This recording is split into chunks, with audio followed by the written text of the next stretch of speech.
Om Sadashiva Samarambam Shankaracharya Madhyamam Asmadacharya Paryantam Vande Guru Param Om.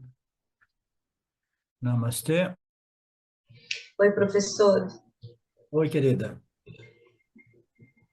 Eu queria só agradecer e fazer um comentário.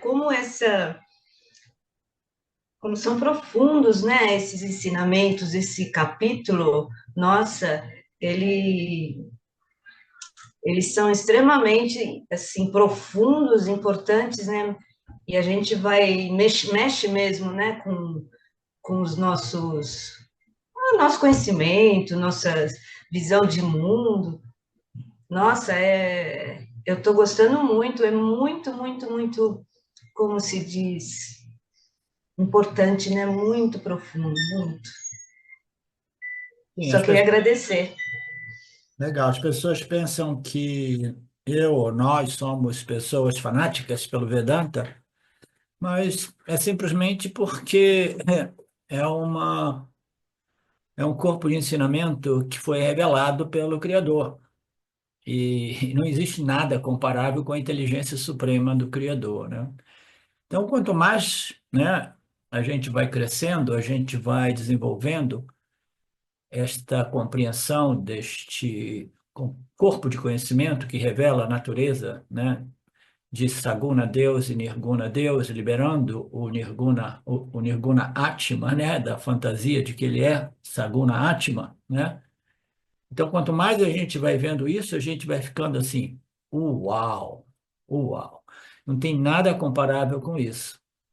Absolutamente nada, nada, nada, nada, né? Mas, como nós sabemos, é muito desafiador, como você disse, porque irá de encontro, né? Irá contradizer, né, a maioria das nossas noções e crenças religiosas e espirituais. Ele, inevitavelmente, tem que demolir tudo, né? Ele vai destruindo também a nível do sutil. Nós estamos vendo a natureza de Deus como destruidor.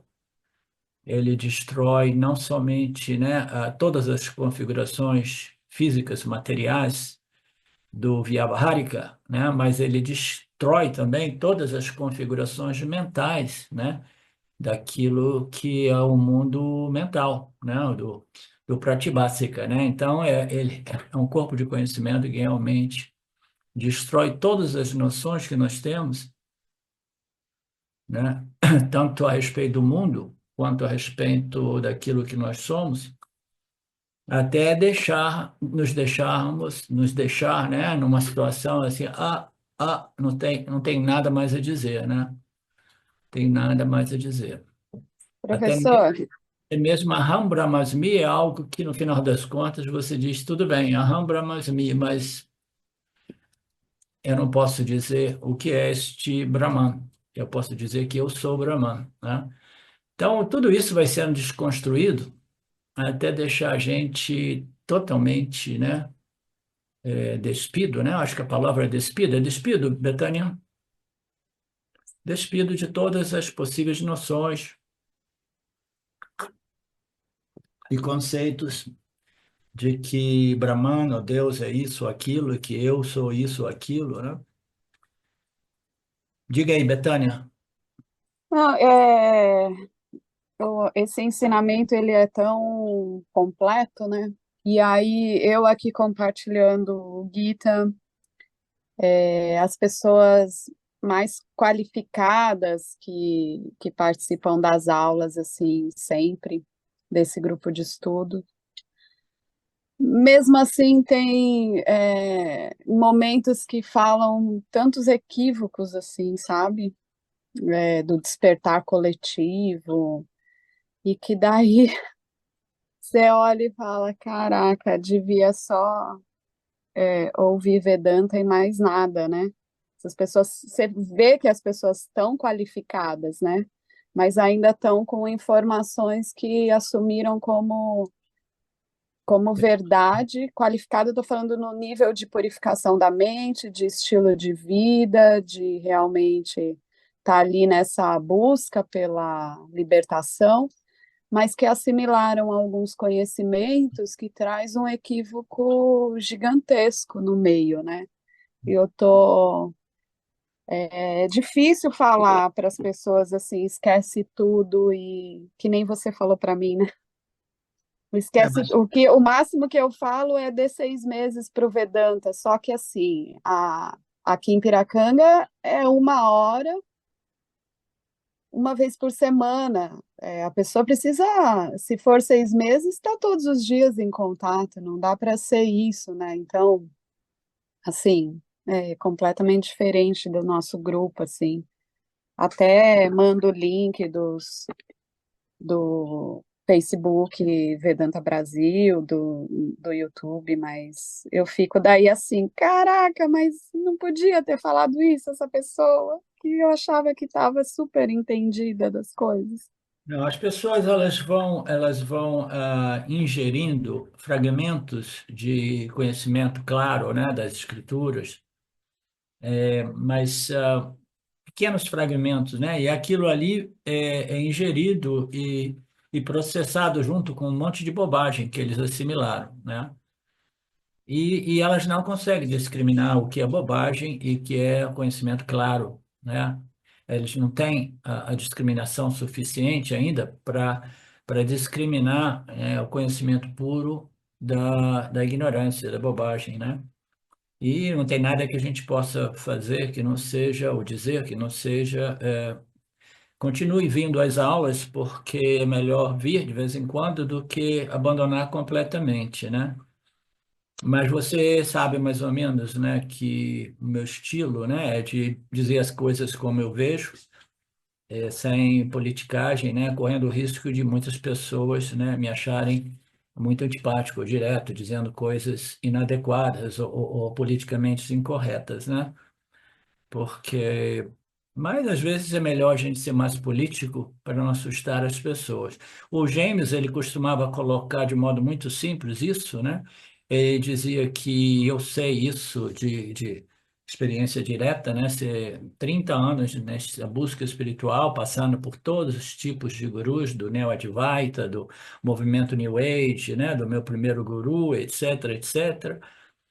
E no final, chegando em Ramana e Nisargadatta, ainda assim, né, naquele, sempre engolindo fragmentos de verdades, mas eles, até mesmo nas entregas que o Nisargadatta fazia, tinha elementos de confusão, né, de coisas que não eram claramente expostas.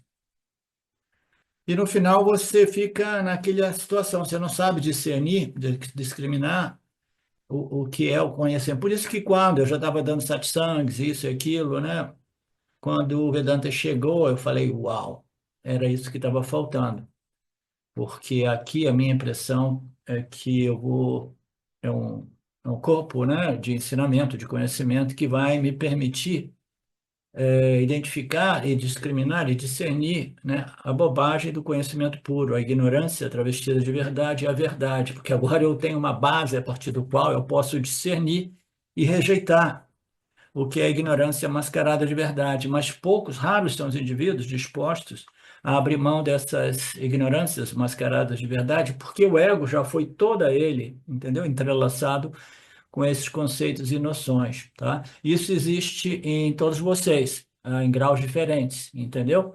Você vê mais claramente nas pessoas que têm participado do seu grupo, mas existe sempre noções, algumas noções, e quanto mais a gente vai se submetendo a esses ensinamentos, mais vai ficando claro e fácil para a gente dizer assim, não, esse aqui é uma compreensão que precisa ser refinada, precisa ser revisada, entendeu? Eu vejo isso praticamente em todos vocês aqui e ali, tá? Esse é o processo. O Vedanta nos dá a base, né, no qual a gente vai poder discernir o que que a gente engoliu e digeriu como verdade, que não era verdade, de modo que a gente possa expelir essas ignorâncias travestidas de conhecimento do nosso sistema, né, de conhecimento. Ok? Agora chegou aqui o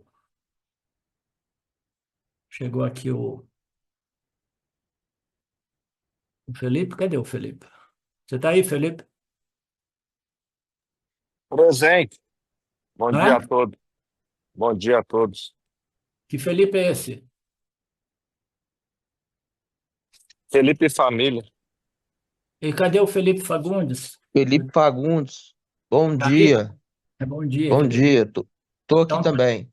tá aí, tá. Então eu vou iniciar a nossa aula de hoje com a questão que você me apresentou, tá?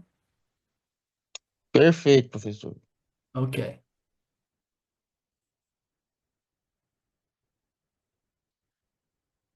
Nós vimos até então a questão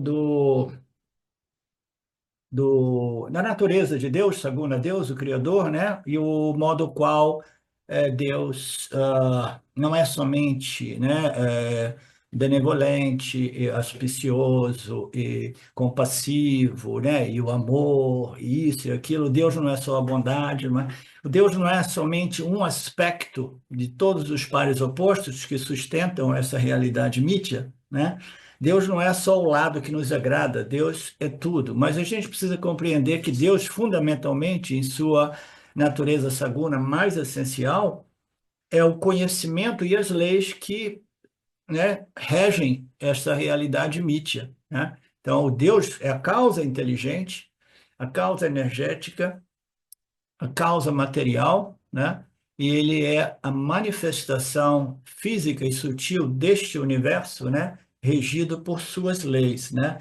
Então, fundamentalmente, ele é a inteligência, mas quando ele se manifesta como uma expressão de todos os pares opostos, que é uma sobreposição que ocorre a partir da experiência humana. O jiva humana projeta, né, os pares opostos naquilo que fundamentalmente é a projeção do universo físico material, no qual existem pessoas, jivas atmas, pessoas com o livre-arbítrio, com uma capacidade de responder aos estímulos do meio ambiente, e toda vez que eles respondem não em harmonia com as leis do Dharma, as leis do Senhor, né, ele cria uma situação que é experimentada pelo campo como negativa, porque toda vez que nós violamos o Dharma, a gente cria desconforto no campo. Você compreende, Mariné? Hã?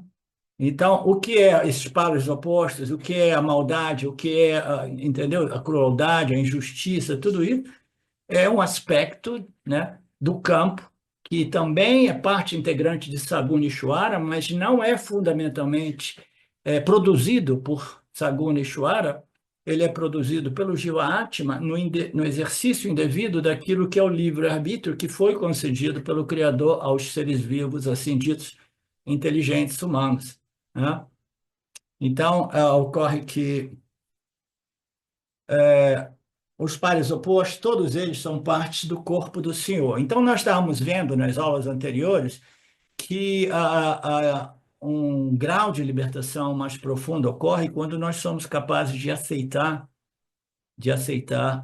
o lado que nós dizemos negativo de todos esses pares opostos, né? Então, Deus é o Criador, Deus é a inteligência suprema que sustenta, e Deus é a inteligência suprema que destrói tudo. Deus é a inteligência suprema que nos concede circunstâncias favoráveis e desfavoráveis, que nos concede punhas e papas. Deus é o sistema Ishvara, né? Deus é essa inteligência suprema que é autocontido como causa inteligente, como causa material, causa energética, e aparece como a manifestação dos três mundos, né? O causal, o sutil e o físico material, né? Então, quando a gente olha para o mundo, a gente vê um monte de coisa que a gente diz, nossa, isso é horrível, não é possível, eu imaginava que Deus fosse auspicioso e compassivo e amoroso e bondoso, né? Não, aquilo ali é simplesmente Deus nos dando de volta o quê? Os resultados dos nossos comportamentos, ações, palavras, né? Então, tudo é dado de volta para a gente com um objetivo que parece ser uma possibilidade de nós, através do sofrimento, né, redirecionarmos nossas vidas e começarmos a exercer o livre-arbítrio de modo devido e inteligente. O único exercício, eu tenho dito isso há muitos anos, o livre-arbítrio nada mais é do que o poder de escolha, tá? E todos nós temos escolhas, tá? Eu fico observando os meus bichos aqui, parece que eles também têm escolhas, mas as escolhas deles são intuitivas, vêm do programa dele, da espécie dele, entendeu? Mas nós temos uma inteligência diferente, um corpo sutil diferente, um intelecto que nos permite decidir de modo mais consciente o que eu quero e o que eu não quero, né?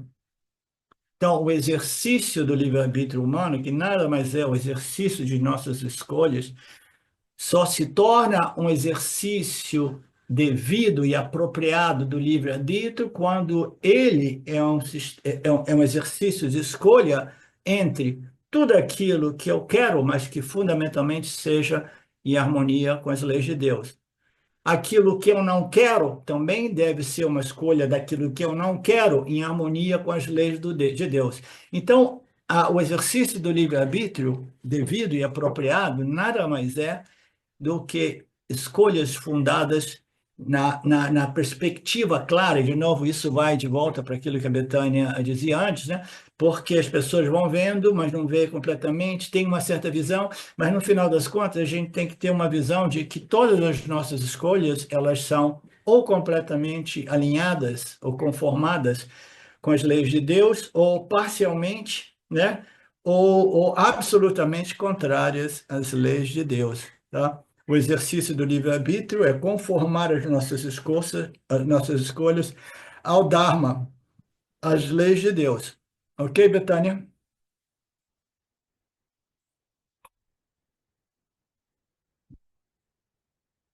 Eu estou dizendo isso porque é só fazer um gancho aqui com a questão do Felipe. Felipe diz na última aula, ele leu o documento que o Marcelo mandou,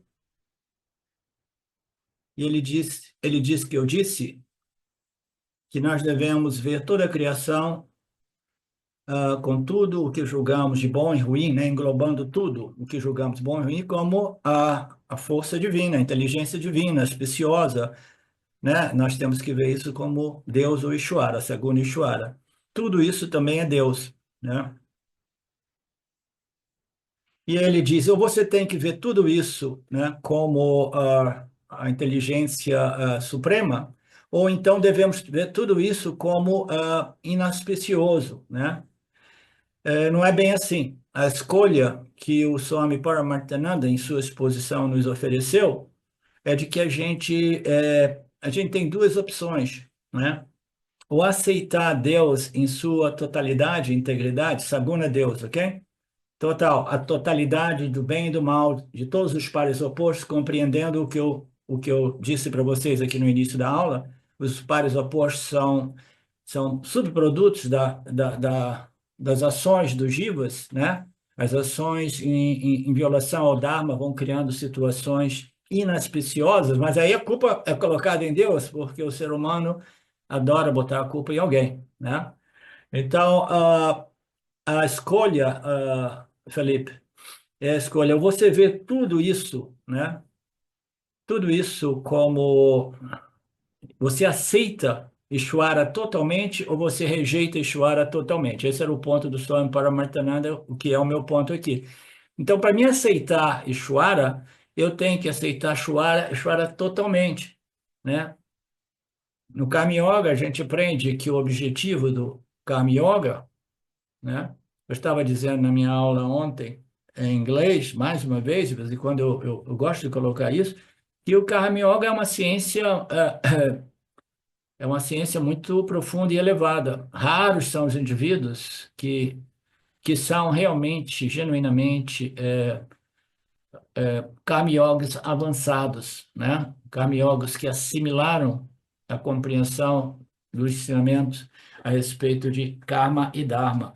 Por quê? Porque você aprende ali que você tem um certo poder, né, de tentar, de fazer um esforço, de conformar, alinhar, harmonizar as suas ações com o Dharma, né, com as leis de Deus, sabendo que todos nós podemos falhar nesta tentativa, porque a ignorância é profundamente arraigada e ela existe desde o início, né? Então, todos nós temos essa opção de fazer o nosso melhor para respondermos em harmonia com o Dharma, e para isso a gente tem que desenvolver uma compreensão clara do que é Dharma e aquilo que não é Dharma. Nos dias de hoje é quase impossível, porque existe tanta mentira e tanto engano no sistema de informação, da mídia, da escolástica, né, das universidades, né?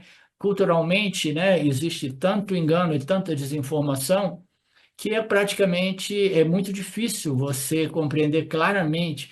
Mas a gente tem algumas guias, né? O guia principal é você simplesmente agir sem jamais fazer aos outros aquilo que você não gostaria fosse feito a você. Então, essa já é um apontamento importante, tá? Para a gente manter em mente, né? Que se a gente conseguir, através deste apontamento, direcionar a nossa vida, né? A gente já tem boas chances de viver em harmonia com o Dharma, né? Então, a problemática do mundo, né, de tantas circunstâncias de injustiça, de crueldade, né, parece que Ishvara não é aquela entidade auspiciosa e bondosa, né? Mas não. A gente tem duas escolhas: ou a gente aceita Ishvara em sua totalidade, e aqui, resumindo todo esse conceito, ele é visto auspicioso através da sua inteligência, ele projeta e cria e faz nascer os seres, né? Através da sua inteligência suprema, auspiciosa, ele, através de suas leis, ele rege tudo isso, ele faz de modo que tudo isso funcione à perfeição.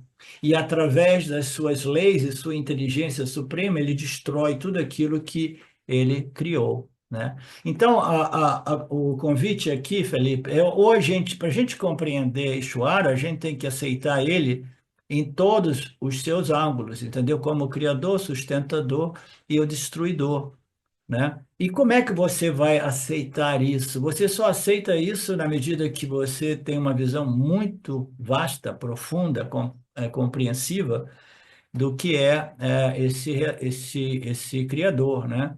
Essa inteligência suprema, o que é esta ordem aparente chamada de Mithya, o que parece ser o propósito de tudo isso, né? Então, tudo isso serve, sim, como propósito para que a gente aprenda a viver em harmonia com as leis de Deus. Então, ou a gente rejeita Deus completamente, o que é uma opção. O que seria rejeitar Deus completamente? Dizer, Deus não existe, eu sou um ateísta, Deus não existe. Por quê?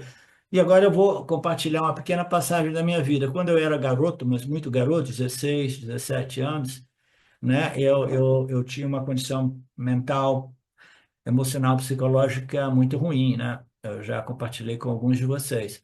E isso, e aconteceram algumas coisas tão dramáticas na minha vida que eu decidi subconscientemente que não existia Deus.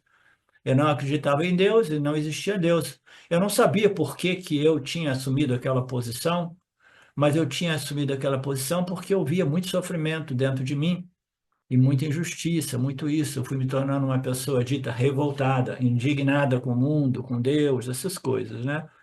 Então, quando a gente rejeita, né, a Deus em sua integridade, a gente se torna um ateísta. Quando a gente aceita Deus em sua integridade, totalidade, nós nos tornamos um karma yogi, né? Quando a gente aceita Deus somente como o princípio criador e sustentador, essa inteligência bela, deixando de lado o aspecto Kalam, que é o destruidor, que é o tempo, que é o Lord Shiva, né? Deixando de lado aquele aspecto, né? Aí a gente pode, no máximo, dizer: eu sou uma pessoa religiosa, mas a minha religiosidade ainda é infantil. Por quê? Porque eu não aceito uma coisa que é uma lei mais primordial, intrínseca na criação, é de que tudo que cresce cresce passando por um processo de mudança constante que envolve o crescimento, o desenvolvimento, o declínio, a doença e a morte. Quando você olha em torno, você vê, isso é uma lei da criação. Não existe nada nesta ordem aparente permanece o mesmo de um momento para o outro. Tudo, as células do nosso corpo, tudo está se modificando. No início parece que está crescendo, uau, uau, uau. Aí depois você começa a linha do declínio, né?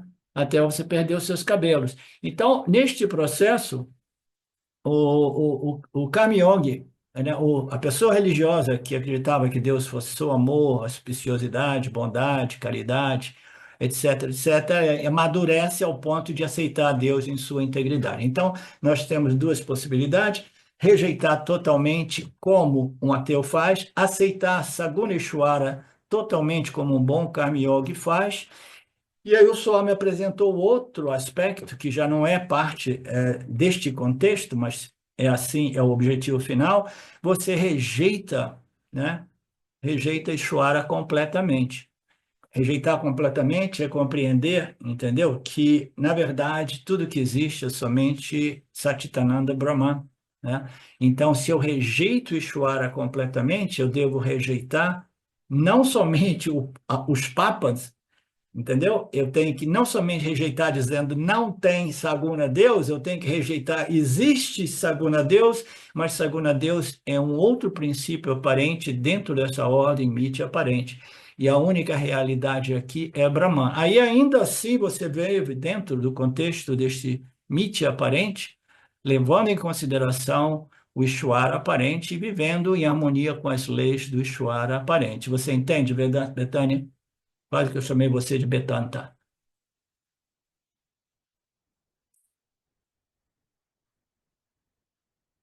Então, tem um pouco de confusão, Felipe, na sua colocação. Ah,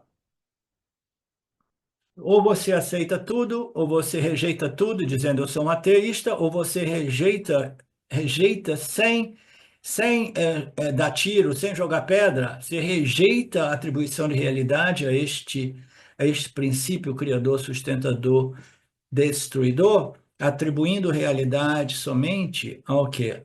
A consciência, existência, a única realidade. Você entende, Alexandre?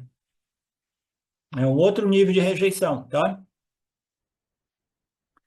Entretanto, no texto é dito que Vedanta diz que até as locas superiores são inauspiciosas. Não, as locas superiores devem ser vistas como samsara celestial, né?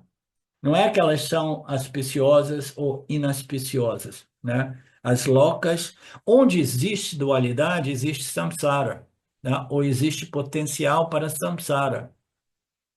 A única realidade é uma realidade não dual, no qual existe a consciência e existência de natureza una, sem o segundo, né?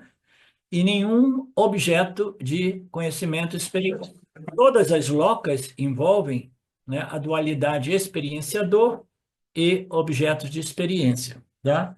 Então, todas as locas, sejam elas as mais sutis ou as mais densas, são sempre dualidades. Onde existe dualidade, existe uma tendência de desenvolvimento de quê? De raga e dvesha. O que eu quero e o que eu não quero. Desejo e aversão. Porque existe a dualidade experienciador-experienciado. Então, onde existe raga e dvesha, existe samsara em níveis, né, mais densos, né, mais problemáticos, e existe samsara, ou dualidade, a nível menos problemático. Mas as locas celestiais também são samsara, tá? Poderia dizer mais um pouco sobre isso? Aprendemos no Vedanta que no samsara não existe felicidade. Existe ou não existe, né? A gente sabe que no samsara existem momentos, né, de satisfação, de alegria, né? A gente vê isso estampado no sorriso dos seres humanos. Quando eu vejo determinadas pessoas, eu conheço um cara aqui, um holandês, que ele tem momentos de expressão que ele é realmente diabólico, né? Tanta ira, tanto ódio. Mas, por outro lado, ele tem uma expressão facial de uma criança, né? Linda, de uma beleza, um sorriso, entendeu? Ingênuo, etc., entendeu? Então, a gente vê estampado no sorriso das pessoas, um sorriso genuíno, não aquele sorriso plástico americano, a gente vê, né, aqueles momentos de ananda, aqueles momentos de felicidade, aqueles momentos de satisfação, né? Satisfação, o ser, ele está experimentando. A gente só permanece ancorado neste corpo físico cheio de problemas, né, que conduz à doença e à morte, porque a gente vai experimentando esses momentos de ananda, de anandina, entendeu? Anandinhas que eu digo, porque você vê, tem aqueles momentos, né? Um dos momentos que isso mais ocorre é quando as pessoas se apaixonam, tá? Eu conheço uma pessoa da minha família que se apaixonou, né? Se apaixonou total. Depois de velho, se apaixonou, né?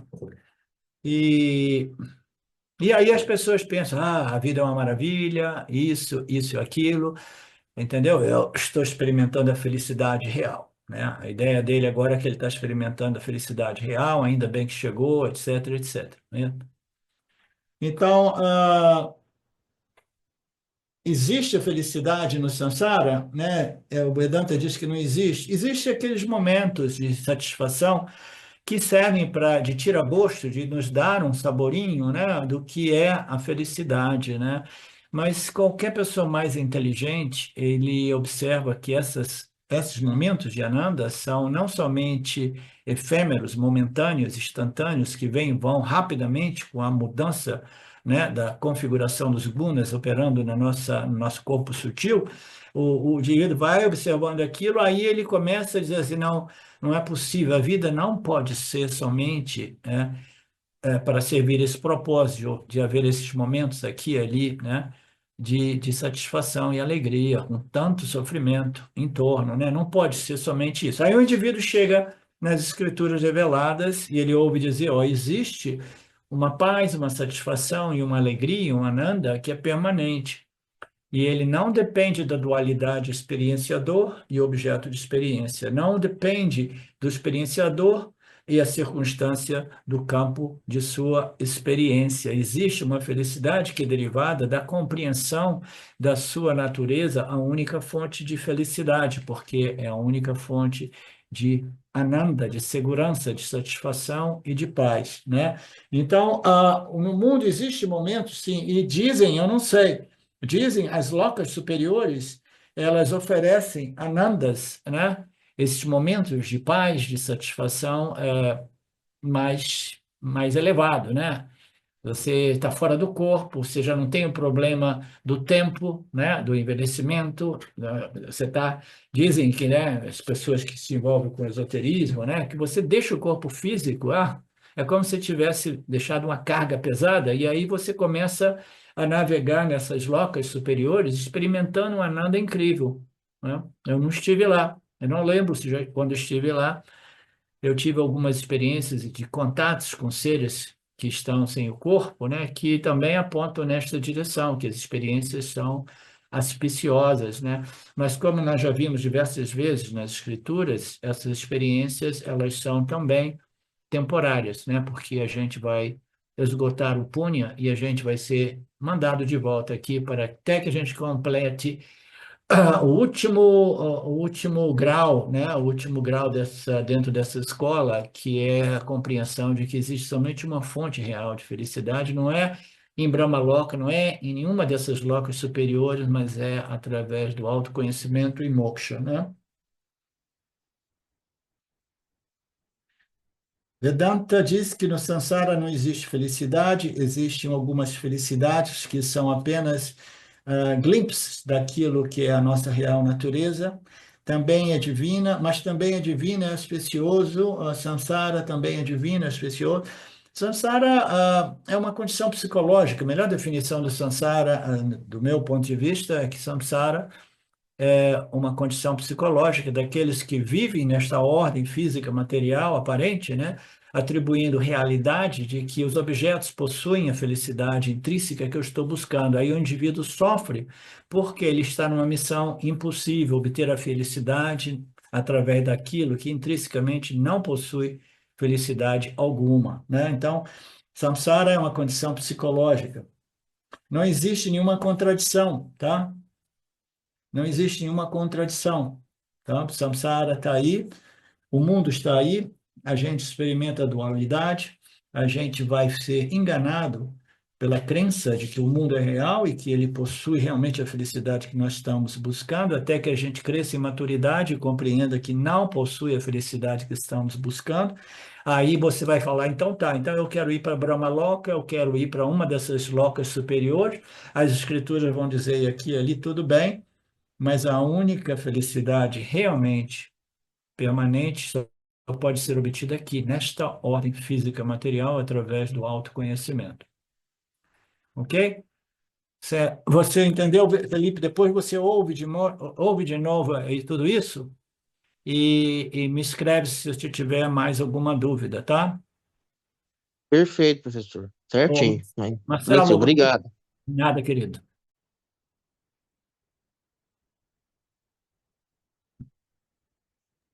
Professor, Oi.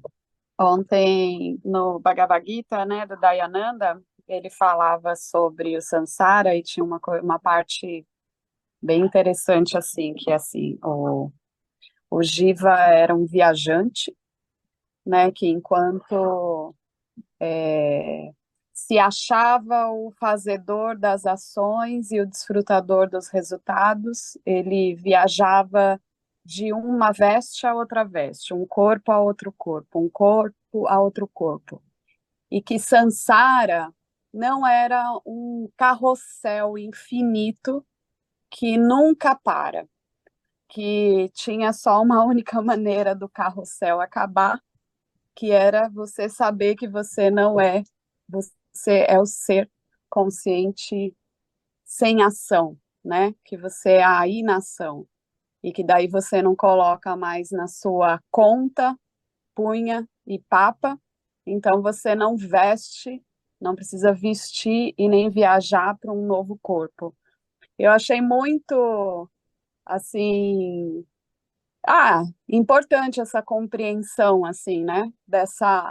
Desse, desse jeito de falar, né? Já sabia outras definições de Sansara, mas eu gostei muito da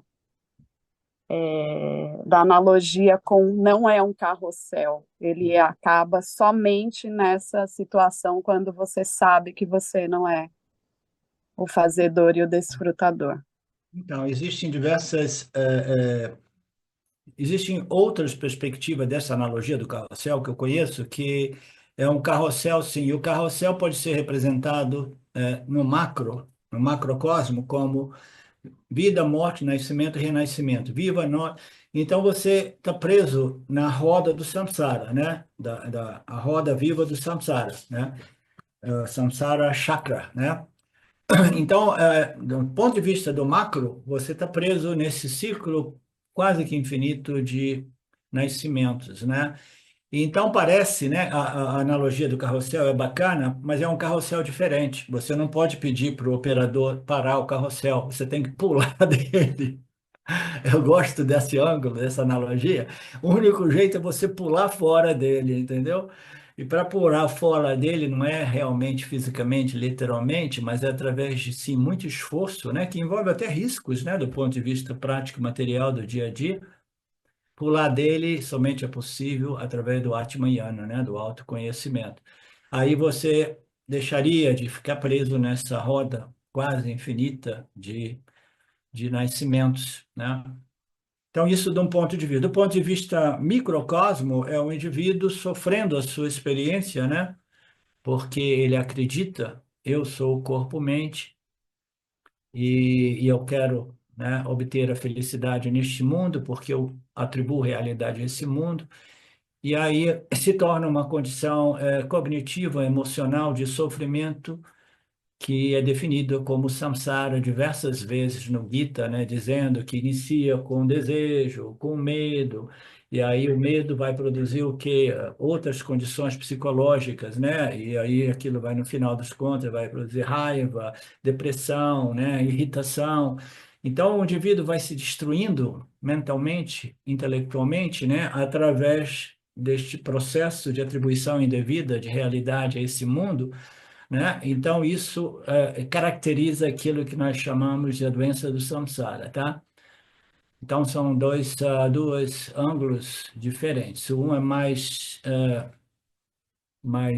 menos simbólico e mais real, né? Samsara é sofrimento psicológico. Samsara existe somente do ponto de vista do jiva humano. E aí tem muita gente, Betânia, que quer pular desse carrossel, mas não sabe como, né? Não sabe como. E existe um monte de pessoas, né, no mercado espiritual dizendo: venham para mim, eu vou te ensinar como pular do carrossel, né? Eu tenho um paraquedas especial para esse pulo fora do samsara, etc. Mas no final das contas, raros são os indivíduos que chegam às escrituras e ao guru. Aí pulam sem o colchão do Vedanta, né? E aí, tipo, morrem e voltam de novo a um outro corpo. Exatamente. Om Purnamada Purnamidam Purnamudachyate Purnasya Purnamadaya Purnamevavashishate Om Shanti Shanti Shanti Om. Olá, queria trazer aqui para vocês o quanto eu tenho me beneficiado dos ensinamentos do Vedanta. Esses ensinamentos do Vedanta, eles mudaram a minha vida, o meu estilo de vida, né?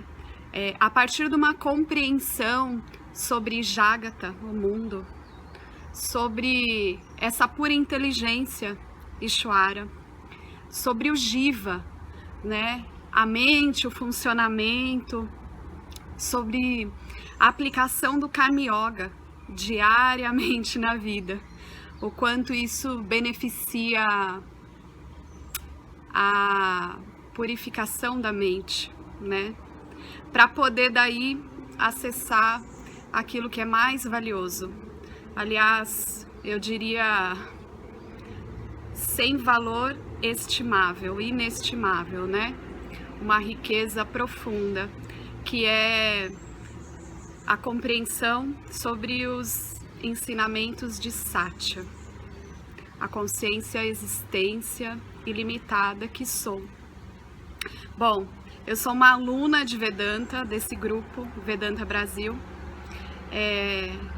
que iniciei a jornada, estou no começo da jornada, mas essa jornada seria impossível sem o apoio diário de um professor qualificado, o professor Arlindo Nagar, nosso professor, que dedica a sua vida, que dedica as batidas do seu coração exclusivamente para o ensino do Vedanta.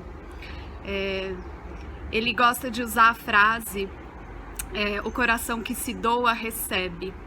Então ele é esse coração que doa. E aí a minha pergunta e o meu convite é: e você? Tem se beneficiado também dos ensinamentos, da compreensão, da clareza desses ensinamentos que são trazidos para nós? Sim? Se sim, o coração que doa recebe. Então o convite é: se você se beneficia, você pode também fazer uma doação. Essa doação, ela é necessária, apropriada, para a manutenção, né, desse ensinamento vivo diariamente para nós. E é um convite para que a gente possa nutrir esse grupo com o dar e o receber. E se você se beneficia, tenho certeza, qualquer valor mensal é suficiente. É o valor que o seu coração sentir, mas é um valor apropriado.